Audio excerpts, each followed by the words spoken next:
Hello my dear students, electromagnetic induction का आज हमारा आखिरी क्लास होने वाला है। हमने आप सभी से बोला था 5 लेक्चर में हम लोग इसे खत्म करेंगे और वो आज का 5वां लेक्चर होने जा रहा है। और हमारे पास सिर्फ एक आखिरी टॉपिक बचा हुआ है सिलेबस के according, mutual induction my dear. तो उसे हम लोग आज पढ़ लेंगे और अगर समय बचता है तो एक छोटा सा एक्स्ट्रा टॉपिक है, कभी कभी वहां से क्वेश्चन आ जाता है, वो है मोशनल ईएमएफ का, उसे भी देख लेंगे माय डियर। ठीक है, तो चलिए आज की क्लास शुरू करते हैं माय डियर। वीडियो शेयर करना ना भूलें, अपने दोस्तों तक जरूर पहुंचाइए माय डियर। इस परिवार को बड़ा बनाने का जिम्मा आपका है माय डियर। मेरा काम है आपको पढ़ाना, आपका रिजल्ट जबरदस्त लेकर के आना, और मैं पूरी तरह से कोशिश कर रहा हूं और करूंगा भी आगे। 30 दिसंबर तक आपका सिलेबस पूरी तरह से समाप्त हो जाएगा, ऑब्जेक्टिव प्लस सब्जेक्टिव दोनों ही।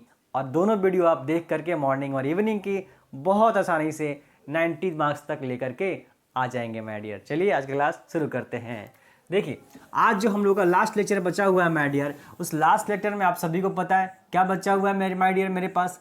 बोला सर म्यूचुअल इंडक्शन बचा हुआ है। क्या बचा हुआ है? म्यूचुअल इंडक्शन, यानी कि म्यूचुअल फंड आजकल बहुत नाम सुनते होंगे इसका। अन्योन्य प्रेरण, अन्योन्य प्रेरण हिंदी में बोलते हैं इसको, अन्योन्य प्रेरण। हिंदी वाला थोड़ा सा कठिन शब्द है, म्यूचुअल याद रखिए, इंग्लिश में ही म्यूचुअल इंडक्शन माय डियर। मतलब यहाँ पे क्या है, जैसे म्यूचुअल फंड हमारा होता है जहाँ पे ये इंश्योरेंस वगैरह या बहुत सारी चीज़ें म्यूचुअल फंड में इन्वेस्ट की जाती है, पैसे इन्वेस्ट होते हैं, उसमें भी क्या होता है, डिपेंडेंसी है, दूसरे के ऊपर हम निर्भर कर रहे हैं कि हाँ भाई मेरा पैसा इतने दिन में, जहाँ बैंकों में 7 साल में दोगुना होगा, 8 साल में दोगुना, वहाँ म्यूचुअल फंड में इन्वेस्टमेंट से 2 साल 3 साल में पैसे डबल हो जा रहे हैं। तो किसी के ऊपर डिपेंडेंसी है कि उसके अकॉर्डिंग सामने वाला हमारा पैसा डबल कर रहा है, यानी हम डिपेंड हो रहे हैं उसके ऊपर कि मेरी बढ़ोतरी उसके ऊपर है। ऐसे ही हमारा म्यूचुअल इंडक्शन का मतलब भी यही है कि इंडक्शन तो होने वाला है पर किसी और कारण के, किसी और के वजह से माय डियर होने वाला है। माय डियर मैं आज वोट दे करके भी आया हूं, ये देख लीजिए, वोट दे करके आ गया है कि नहीं। चलिए आज जो है हमारे यहाँ इलेक्शन हो रहा है, ठीक है। म्यूचुअल इंडक्शन की अगर बात करेंगे माय डियर, अन्योन्य प्रेरण की, तो मैं इसमें आपको बोल रहा हूं क्या कि आपको जो है माय डियर एक कॉइल है, समझिए इस बात को कि एक कॉइल है, ठीक है, और एक दूसरा कॉइल हम इसके बगल में ला करके रख देते हैं, ठीक है माय डियर। तो मैं बोल रहा हूं कि दूसरे के ऊपर डिपेंडेंसी होती है म्यूचुअल इंडक्शन में, दूसरे के ऊपर डिपेंडेंसी। बोला क्या आप कह रहे हैं, जरा खुल के समझाइए, बताइए। चलिए समझ लेते हैं। देखिए खुल के कहने का मतलब ये हो गया कि ये एक कॉइल है और ये एक कॉइल है, 2 कॉइल है, ये मान लीजिए प्राइमरी है, ये सेकेंडरी। हम क्या करते हैं, देखिए सेल्फ इंडक्शन में क्या हुआ था, जो कल जो लास्ट क्लास हुआ है उसमें आपने सेल्फ इंडक्शन पढ़ा है, उसमें आपने क्या देखा माय डियर कि किसी कॉइल में अगर हम करंट फ्लो करते हैं तो उसी कॉइल में एक दूसरा करंट इंड्यूस हो जाता है। अब की बार क्या होगा म्यूचुअल में कि हम लोग इस कॉइल में, इस प्राइमरी कॉइल में करंट सप्लाई करते हैं, ठीक है माय डियर। इस प्राइमरी कॉइल में क्या करेंगे, करंट सप्लाई करेंगे। तो जो करंट होता है उसकी वैल्यू चेंज होती है। अगर अल्टरनेटिंग करंट का केस है तो लगातार जाहिर सी बात है करंट की वैल्यू बदलेगी, पर अगर डीसी करंट है, डायरेक्ट करंट है, तो वहां पर भी जो वैल्यू होती है वो जीरो से, जैसे कि आप इस बात को समझिए, इस बात को माय डियर यहाँ एक बात समझिए पहले।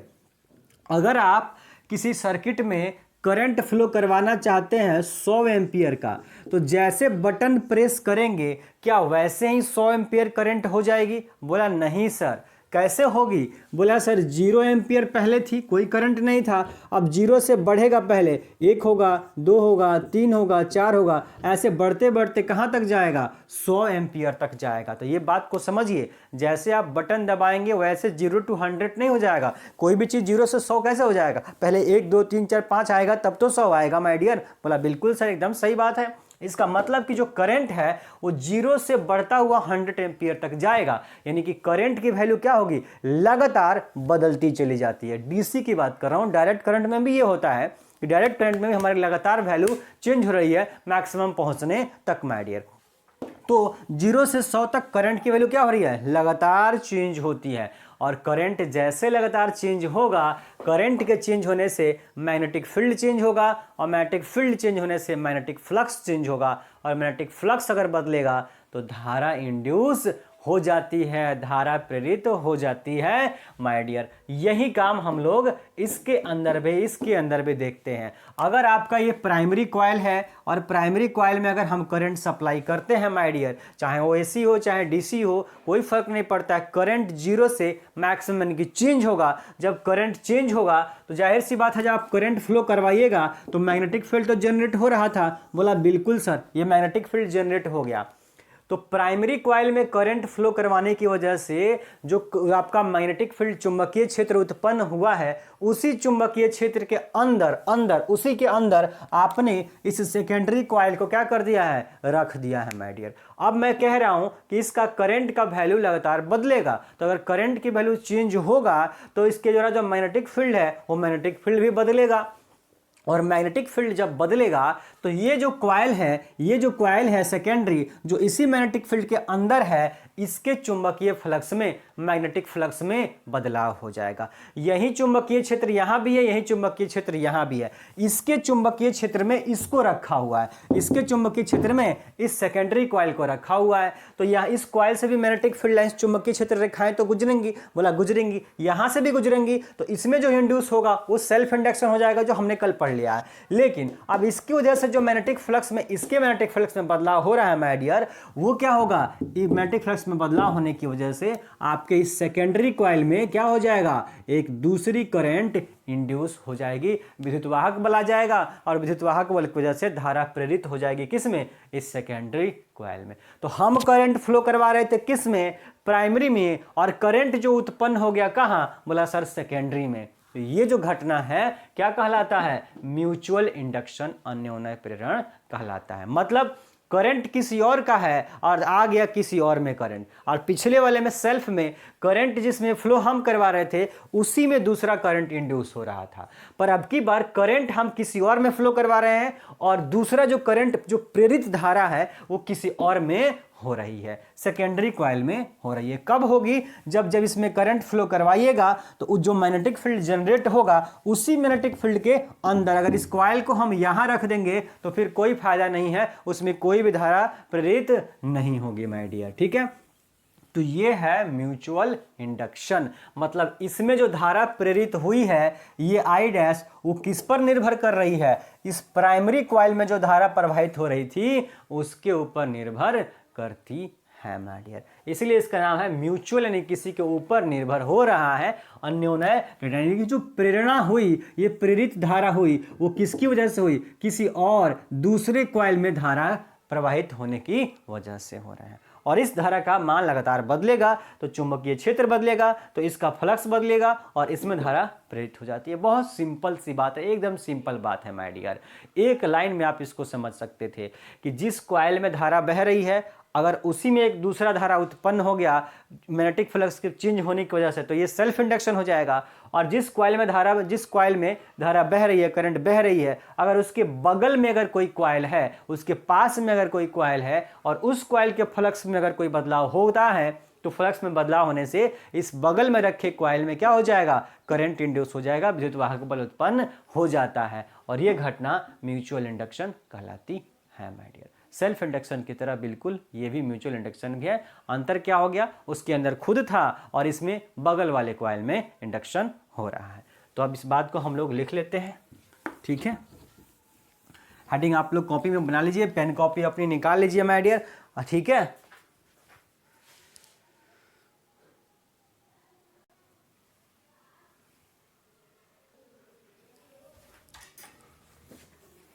चलिए, अगर किसी को माय डियर फोटो बनाना है ना, तो फोटो ड्रॉ कर लेंगे।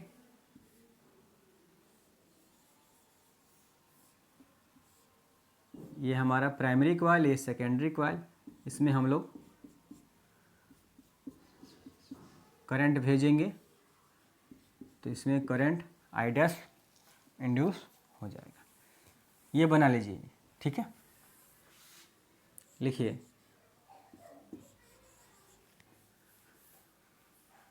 ऐसे लिख सकते हैं इसका definition, it is the phenomena of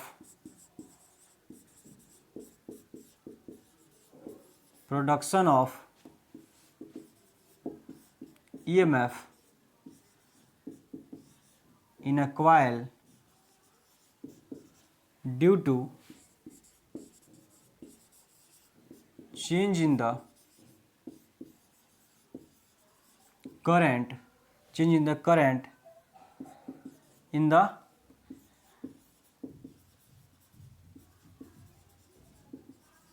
neighbouring coil. Hindi में लिख लीजिए,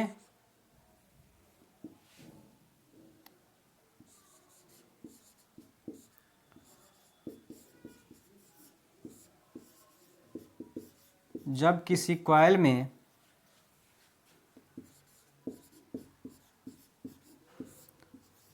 प्रवाहित धारा के मान में परिवर्तन होता है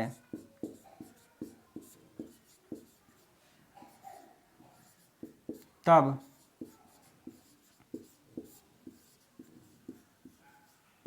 उसके बगल में स्थित,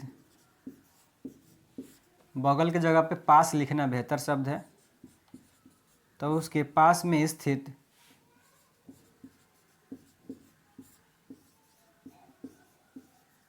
दूसरे कॉइल के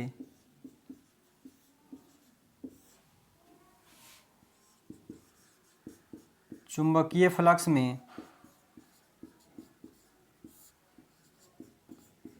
परिवर्तन होता है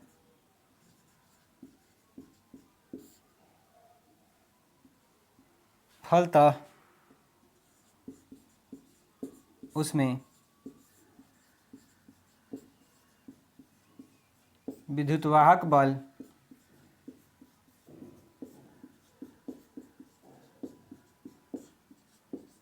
प्रेरित हो जाता है।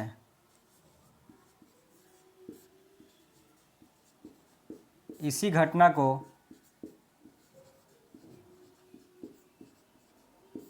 अन्योन्य प्रेरण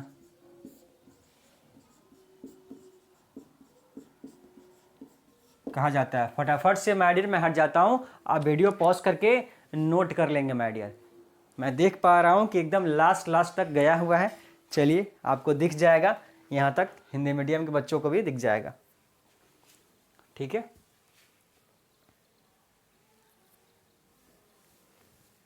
वीडियो पॉज करके नोट कर लेंगे।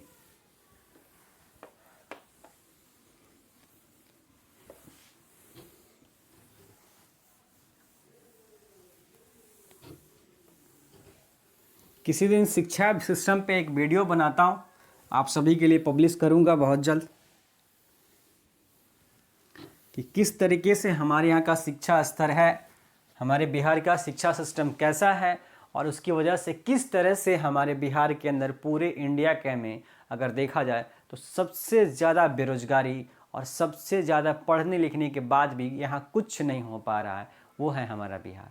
क्या कारण है और शिक्षा सिस्टम इसके लिए कैसे रिस्पॉन्सिबल है, इस बात को एक स्पेशल वीडियो बहुत जल्द आपके 2-4 दिनों के अंदर आपके लिए एक लेकर के आऊँगा, जिसमें आप बहुत अच्छे से समझ पाएंगे और आपके लिए समझना बहुत ज़रूरी है।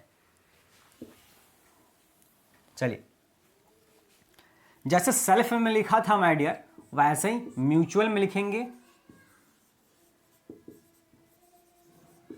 कोफिशिएंट ऑफ म्यूचुअल इंडक्शन या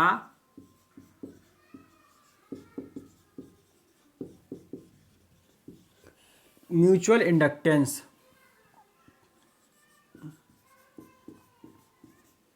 अन्योन्य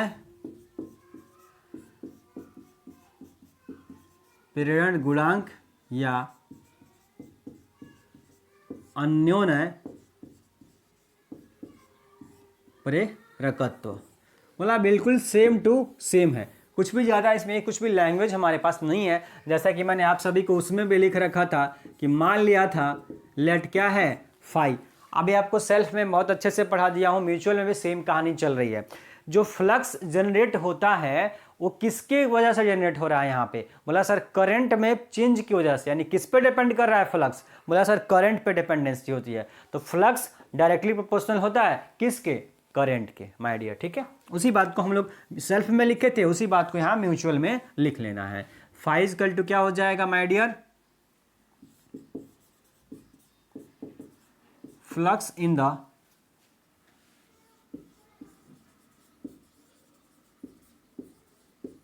सेकेंडरी कॉइल, दूसरे कॉइल में उत्पन्न फ्लक्स, और आई क्या था? Current in the primary coil. प्राथमिक कॉइल और द्वितीयक कॉइल भी कहते हैं, तो प्राथमिक द्वितीयक लिखने की जरूरत क्या है? पहला दूसरा लिख दीजिए, बात खत्म। पहले कॉइल में प्रवाहित धारा।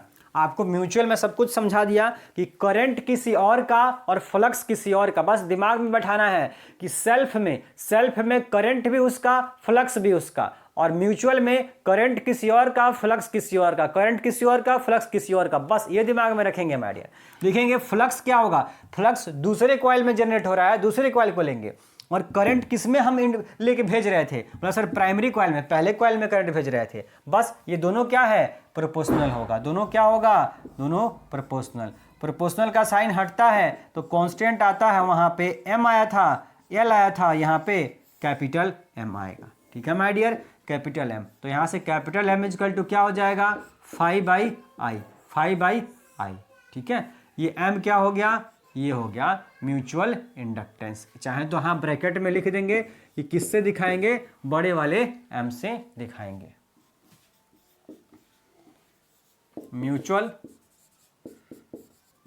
इंडक्टेंस एम हो गया। ठीक है, बस आपको यहां पे यही चीज दिमाग में बैठाना है कि जब म्यूचुअल इंडक्टेंस हम लोग पढ़ेंगे तो फ्लक्स दूसरे कॉइल का होगा और करंट पहले कॉइल का होगा। तो ये फ्लक्स दूसरे का है और करंट पहले का है। तो अगर मैं इसको ऐसे लिख सकता हूं कि सर जो है ये जो म्यूचुअल इंडक्टेंस आप बात कर रहे हैं ये दूसरे कॉइल की है, किसके रेस्पेक्ट में? पहले के रेस्पेक्ट में। तो हम लिखेंगे 5/I1। आया बात समझ में? इस कॉन्सेप्ट को समझ के रखिएगा। इसी म्यूचुअल इंडक्टेंस को हमने कैसे लिख दिया? 2:1 के नाम दे दिया। क्यों? 2 का म्यूचुअल इंडक्टेंस किसके रेस्पेक्ट में? 1 के रेस्पेक्ट में। यानी कि 2 का फ्लक्स होगा, 1 का करंट होगा। 2 का फ्लक्स होगा, 1 का करंट होगा। 2 का फ्लक्स ऊपर, करंट 1 ही नीचे। आया बात समझ में आइडिया? अगर इसी तरीके से अगर उल्टा हो रहा होता, उल्टा कर रहे होते तो क्या लिखते इसको? बोला सर M12 लिखते। पहले का फ्लक्स तो करंट किसका? दूसरे का। तो यहां पे हो जाएगा 5/I2।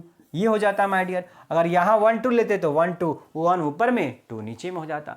फटाफट से नोट कर लीजिए, कोई भी नया चीज इसमें नहीं है। एक बात नया चीज था ये भाई, फ्लक्स दूसरे का, करंट पहले का। बस ये दिमाग में रखना है आपको। नोट करेंगे माय डियर, फटाफट से नोट कीजिए। चलिए अब मैं मिटा देता हूं, समय की कमी होती है हमारे पास माय डियर। आप सभी को पता है 40-45 मिनट का क्लास होता है आप सभी का। उसमें आपको कई सारे टॉपिक पढ़ने होते हैं ताकि 30 दिसंबर तक आपका सिलेबस पूरी तरह से कंप्लीट हो जाए my dear.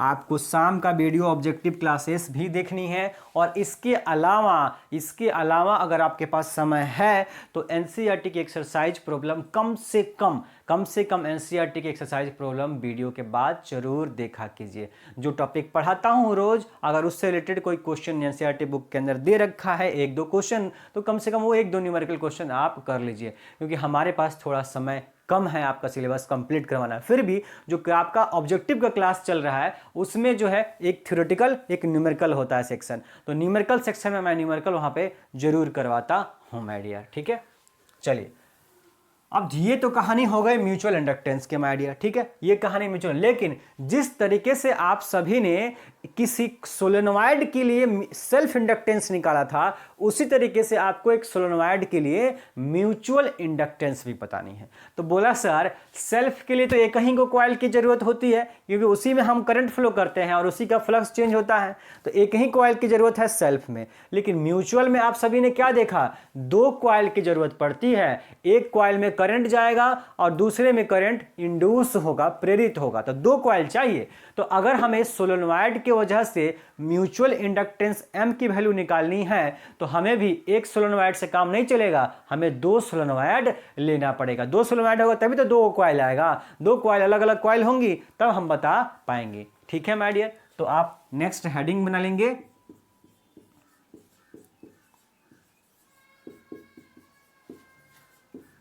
Mutual inductance of two coaxial long solenoid.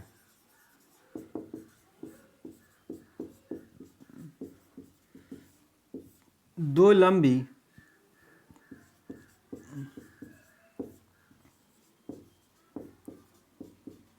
समान अक्ष वाली परिनालिका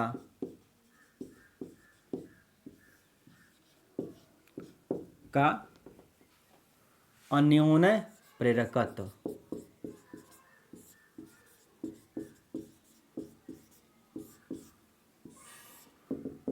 आप हेडिंग बनाइए माय डियर, इंक भर लो इसमें।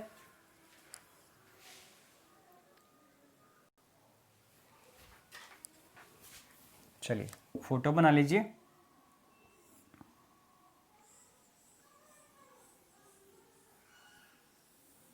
अच्छा हमारे जब आप कॉपी में फोटो बनाएंगे, जो फोटो मैं ड्रॉ कर रहा हूं, तो आप कोशिश कीजिएगा कि दो पेन, दो अलग, एक लाल से, या आपका अगर ब्लैक पेन है तो ब्लैक पेन से, और एक ब्लू पेन से बनाइएगा ताकि आपको समझ में आए, दिख सके।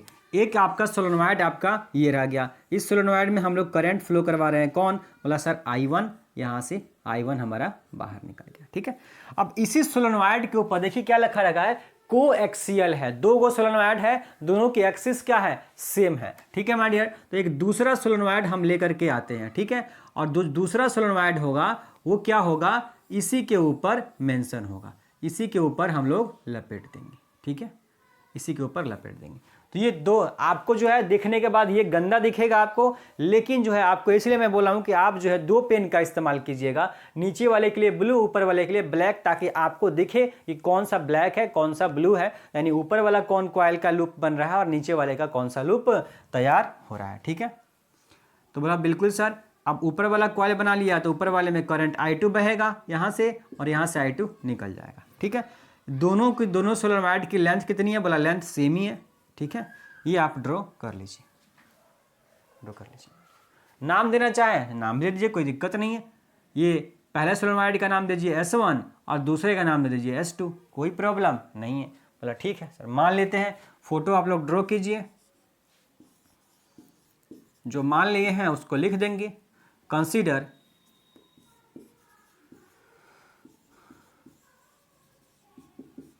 टू सोलेनोइड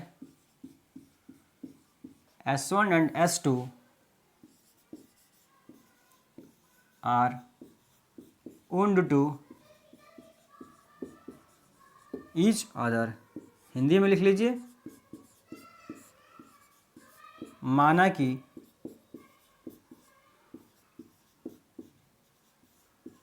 दो परिनालिका S1 तथा S2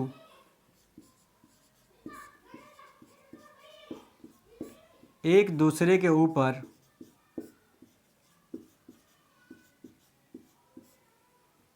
लपेटे गए हैं, एक दूसरे के ऊपर लपेटे गए हैं माय डियर। ठीक है, ये हेडिंग मैं मिटा दे रहा हूं, स्पेस कम है माय डियर। चलिए इसे आप लिख लेंगे वीडियो पॉज करके, जो कंसीडर किया मैंने कि दो सोलेनोइड है S1 S2 और दोनों को एक दूसरे के ऊपर क्या कर दिया गया है, लपेट दिया गया है। इसे भी नोट कर लेंगे, इसे भी मिटा देता हूं ताकि हम लोग डेरिवेशन के लिए स्पेस रहे और हम आसानी से कर पाए। चलिए और मान लीजिए L क्या है, लेंथ ऑफ ईच सोलेनोइड।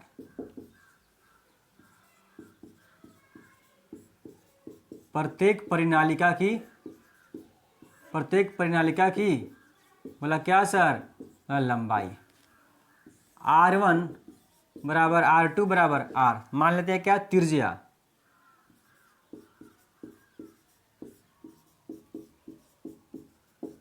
प्रत्येक परिनालिका के फेरों की त्रिज्या,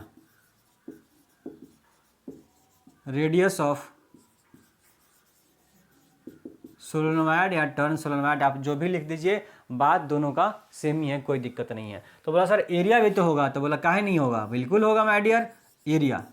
एरिया क्या होगा, बोला लूप कैसा दिखता है, आपको सोलेनोइड में पढ़ा चुका हूँ, लूप कैसा दिखेगा, बोला सर्कल सर दिखेगा। तो सर्कल का एरिया क्या होता है, बोला सर पाई R²। ये रहा R1 R2 हमने R बना मान लिया है, उससे नॉर्मली बनाना नहीं जाता, हम मान लेते हैं क्योंकि बाद में फिर वापस से रखेंगे, कोई फायदा नहीं है, डायरेक्टली शुरू में ही रख के चलते हैं, हमारे लिए चीज़ें आसान हो जाएंगी। क्या हो जाएगा, एरिया हमारा पाई R², क्योंकि कॉइल कैसा होता है, लूप कैसा बनेगा, ये जो लूप बना रहे हैं आप सब, कैसा बन रहा है, सर्कुलर लूप बनता है।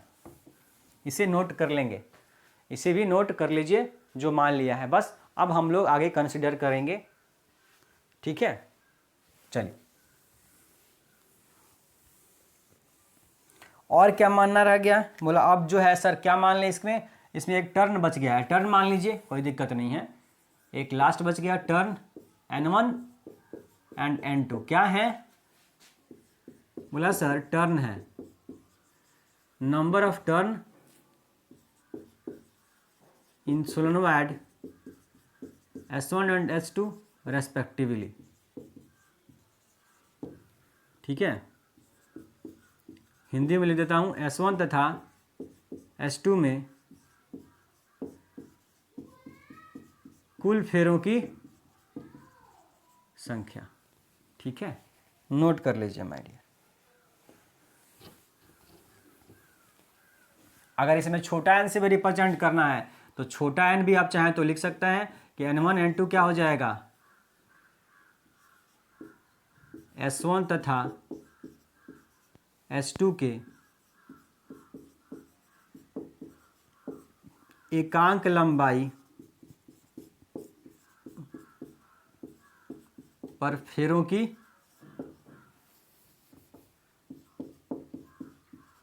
संख्या, number of turn per unit length,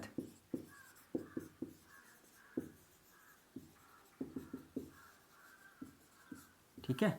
छोटा N1 छोटा N2, फटाफट से माय डियर आप सभी लोग इसे नोट कर लेंगे। चलिए,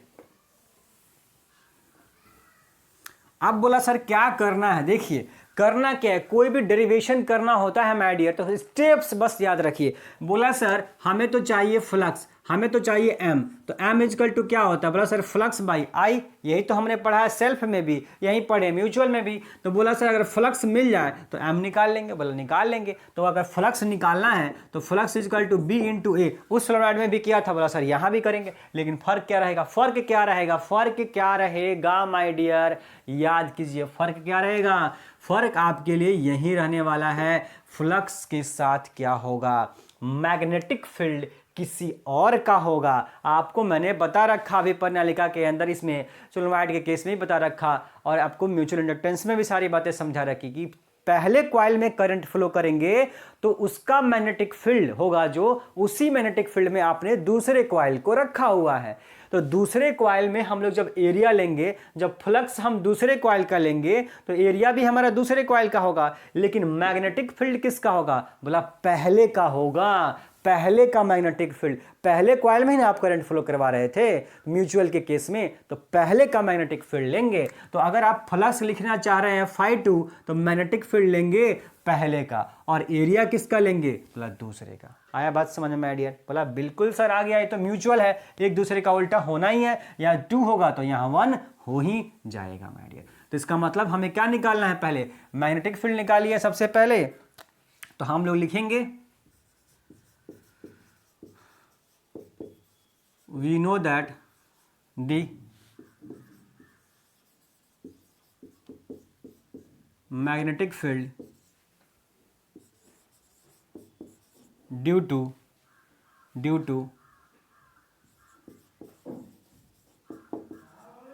सोलेनोइड S2। S2 के कारण मैग्नेटिक फील्ड कितना होगा माय डियर? S2 के कारण विद्युत चुंबकीय क्षेत्र कितना होगा? बोला सर B2 होगा। और सोलेनोइड में चुंबकीय क्षेत्र आप सभी को पता है कितना होता है कि माय डियर, कितना होता है सोलेनोइड के लिए चुंबकीय क्षेत्र? सर B = μ0 Ni होता है, हम सभी को पता है। तो बोला यहाँ कोई दिक्कत है? कोई दिक्कत नहीं है। दूसरा का मैग्नेटिक फील्ड होगा तो दूसरा का ही आपका ये होगा, और करंट भी दूसरा का। मैग्नेटिक फील्ड निकालना है तो बोला सर वही होगा। बोला कोई दिक्कत नहीं है सर, यही होगा। अब फ्लक्स क्या हो जाएगा? फ्लक्स, चुंबकीय क्षेत्र दूसरे का है तो फ्लक्स किसका लेंगे? बोला पहले का फ्लक्स लेंगे। तो magnetic flux, magnetic flux of solenoid S1, पहले का, पहले परिनालिका का चुंबकीय फ्लक्स, पहले परिनालिका का चुंबकीय फ्लक्स क्या हो जाएगा? बोला सर φ1, और φ1 = क्या हो जाता है? B × A। तो पहले का है तो एरिया भी पहले का होगा, लेकिन चुंबकीय क्षेत्र किसका होगा? दूसरे का। फ्लक्स जिसमें हम लोग चर्चा करेंगे, जिसमें फ्लक्स की करंट तो उसी में प्रेरित होगी, लेकिन चुंबकीय क्षेत्र किसका होगा? दूसरे का होगा। चुंबकीय क्षेत्र दूसरे का। ये रहा B2 की वैल्यू, उठा करके रख दीजिए। तो φ2 = क्या हो जाएगा? μ0 N2 I2 × A1। ये रहा, ये दूसरे का फ्लक्स आ गया माय डियर। नोट कीजिए, इसे नोट कीजिए आप सभी लोग, ठीक है? चलिए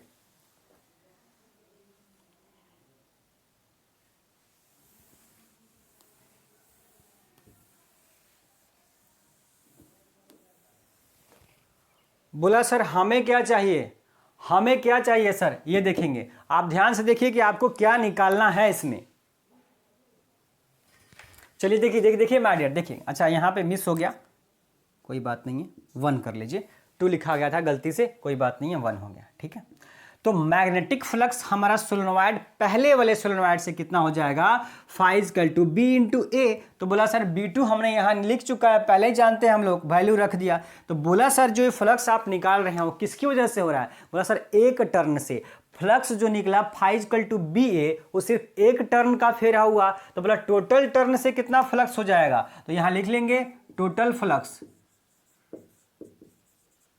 टोटल फ्लक्स φ1 का टोटल फ्लक्स। तो टोटल फ्लक्स कितना हो जाएगा? तो टोटल फ्लक्स में क्या कर देंगे? नंबर ऑफ टर्न से मल्टीप्लाई कर देंगे। तो सर कितना है टोटल फ्लक्स? कितना हो जाएगा?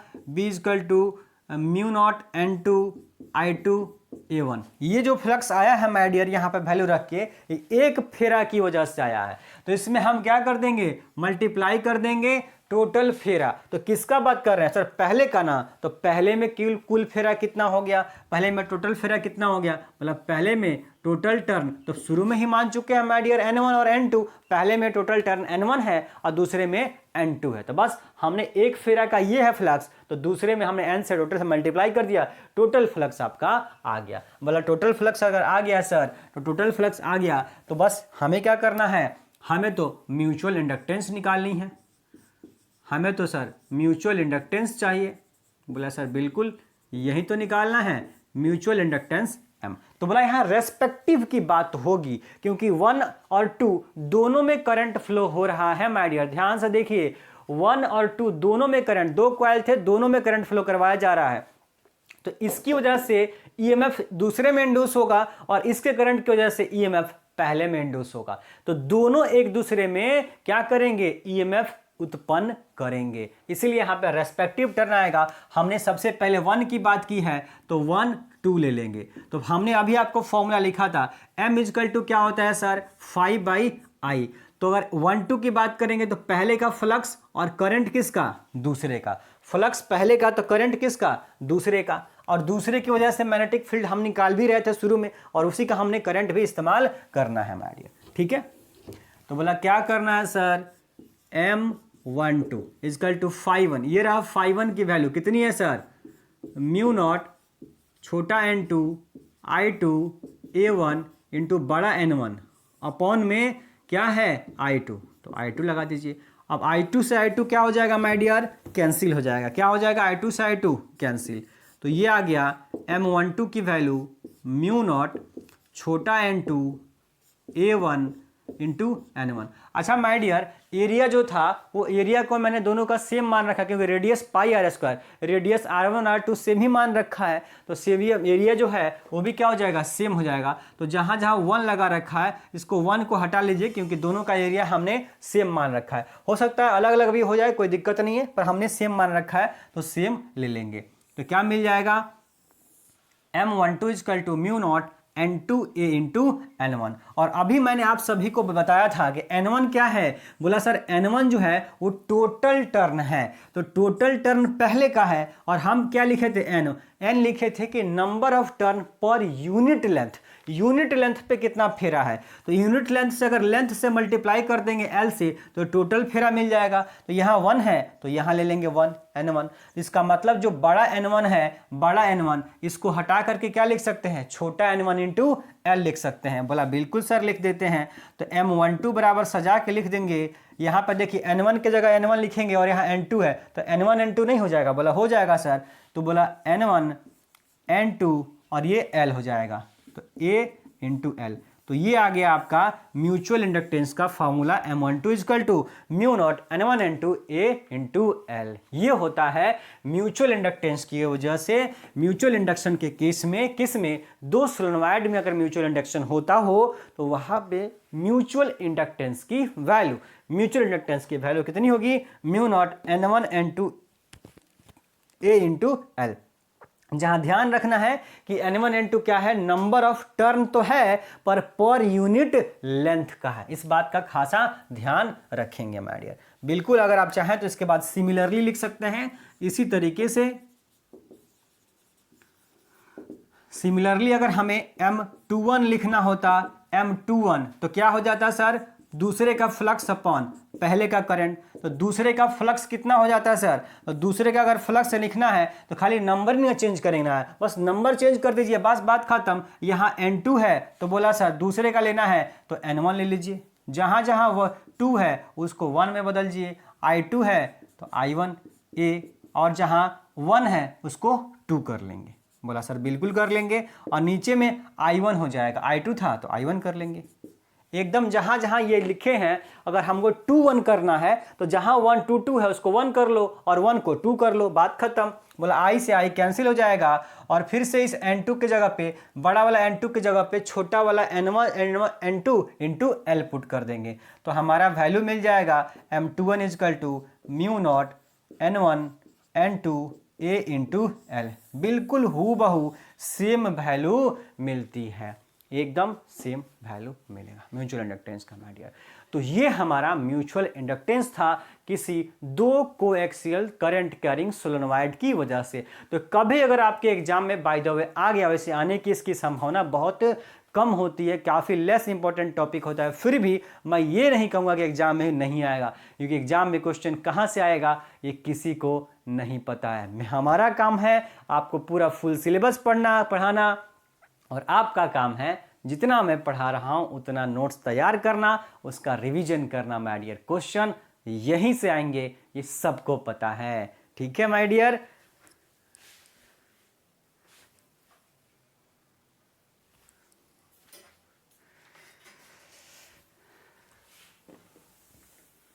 अब माय डियर मैं आप सभी के लिए एक छोटा सा फॉर्मूला लिखता हूं, इसे आप लोग वीडियो पॉज करके नोट कर लेंगे। मैं हट भी गया था, चूंकि आप एक नोट में एक फॉर्मूला लिख लीजिए, नोट में एक फॉर्मूला लिख लीजिए मोशनल ईएमएफ का। मोशनल ईएमएफ का फॉर्मूला लिख लेंगे my dear, is equal to BLV। अगर कभी न्यूमेरिकल बनता है तो यहां से बन सकता है। बोला ये सब क्या कह रहे हैं, जल्दी से समझा दीजिए। तो बोला सर ये कोई रेल है, ठीक है, इसकी लेंथ कितनी है, L है, और इसमें क्या हो रहा है, एक कंडक्टर जो है, ये आपका कोई कंडक्टर है, ये मूव कर रहा है v वेलोसिटी के साथ, ठीक है। इसके ऊपर एक रेल बना हुआ है, यानी U शेप का ऐसे रेल है आपका, यानी कि ये एरिया है, कुछ सर्किट है कोई, मान लीजिए ये क्या है, कोई सर्किट है, और इस सर्किट में आपका ये कोई कंडक्टर v वेलोसिटी के साथ चीज चल रहा है, स्पीड से चल रहा है, और इसी में क्या है, ये मैग्नेटिक फील्ड क्या है, चारों ओर मैग्नेटिक फील्ड है माय डियर, क्या है, चारों ओर मैग्नेटिक फील्ड प्रेजेंट, ठीक है, हर जगह मैग्नेटिक फील्ड है। तो इस सर्किट के अंदर मैग्नेटिक फील्ड प्रेजेंट है, और इसी मैग्नेटिक फील्ड में एक कोई कंडक्टर है हमारा, एक कोई कंडक्टर है माय डियर, वो कंडक्टर ये जो हमने बना रखा है, ये कंडक्टर v वेलोसिटी के साथ मूव करेगा। तो मैंने आप सभी को बता दिया है कि मैग्नेटिक फील्ड के अंदर कोई कॉइल को रखेंगे तो चाहे तो आप मैग्नेट को घुमा करके मैग्नेटिक फील्ड बदलिए, या फिर उस कॉइल को ही घुमाइए, दोनों ही केसेस में अगर क्या होगा, मैग्नेटिक फ्लक्स बदलेगा। मैंने आप सभी को बताया था कि ये एक चुंबक है, ये चुंबक है, तो ये चुंबक का चुंबकीय क्षेत्र मैग्नेटिक फील्ड होगा, और इस मैग्नेटिक फील्ड में अगर आपने एक कॉइल रखा है तो चाहे तो इस चुंबक को आप आगे पीछे कीजिएगा तब भी ये मैग्नेटिक फील्ड बदलेगा, और नहीं तो इस कॉइल को अगर आगे पीछे मूव कराएंगे तो इससे जो मैग्नेटिक फील्ड लाइंस निकल रही हैं उसमें परिवर्तन होगा, तो इसके फ्लक्स में परिवर्तन होगा। तो चुंबक के हिलाने से भी फ्लक्स बदलेगा, और नहीं तो इस कॉइल के भी हिलाने से फ्लक्स बदलेगा। तो यही कोई मैग्नेटिक फील्ड है, यही कोई मैग्नेटिक फील्ड है, और इसी मैग्नेटिक फील्ड में ये जो कंडक्टर है, जो कॉइल है हमारा, वो यहाँ पे कंडक्टर है, वो v वेलोसिटी के साथ, ये v वेलोसिटी के साथ मूव कर रहा है इस चुंबकीय क्षेत्र में। तो जब मूव करेगा तो उसमें फैराडे के अकॉर्डिंग क्या होगा, फ्लक्स बदलेगा, और फ्लक्स बदलेगा तो विद्युतवाहक बल उत्पन्न होता है। तो वो विद्युतवाहक बल कितना होता है, BLV होता है। v क्या है, वेलोसिटी है, v क्या है यहाँ पे माय डियर, वेलोसिटी है, वेलोसिटी ऑफ कंडक्टर, ठीक है। और B क्या है, सबको पता है, चुंबकीय क्षेत्र होता है। B क्या होता है, चुंबकीय क्षेत्र, L क्या हो जाएगी, कंडक्टर की लंबाई हो जाएगी, और E हमारा विद्युत वाहक बल। तो कभी अगर न्यूमेरिकल क्वेश्चन बनता है मोशनल ईएमएफ पे, ये हमारा टॉपिक सिलेबस में नहीं लिखा गया है, पर यहाँ से मैंने आपको बोला था क्लास शुरू होने से पहले एक टॉपिक है जहाँ से कई बार क्वेश्चन आया हुआ है, इसलिए मैंने आपको ये नोट में लिखा दिया माय डियर। समय कम है, अदरवाइज मैं इसका डेरिवेशन करके भी आपको दिखा देता। तो ये था आपका माय डियर क्या, इलेक्ट्रोमैग्नेटिक इंडक्शन, जो सिलेबस के अकॉर्डिंग पूरी तरह से समाप्त हो चुका है। अब आपका काम यह है कि आप इस चैप्टर के बेसिस पे कुछ क्वेश्चंस की प्रैक्टिस खुद से करें।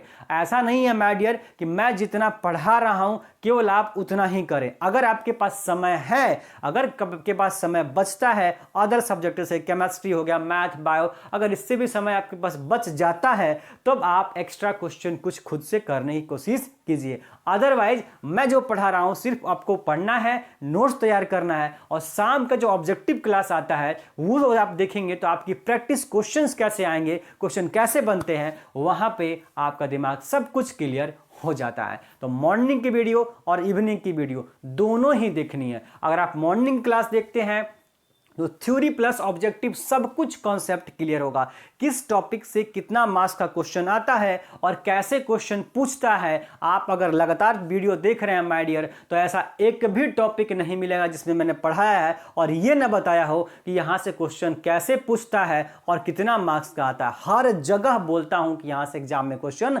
आता है माय डियर, यह नहीं आता है और आता है तो कितने मार्क्स का आता है और कैसे आता है। तो इसलिए कह रहा हूं आपको मॉर्निंग और इवनिंग की दोनों वीडियो देखनी है बस 30 दिसंबर तक माय डियर।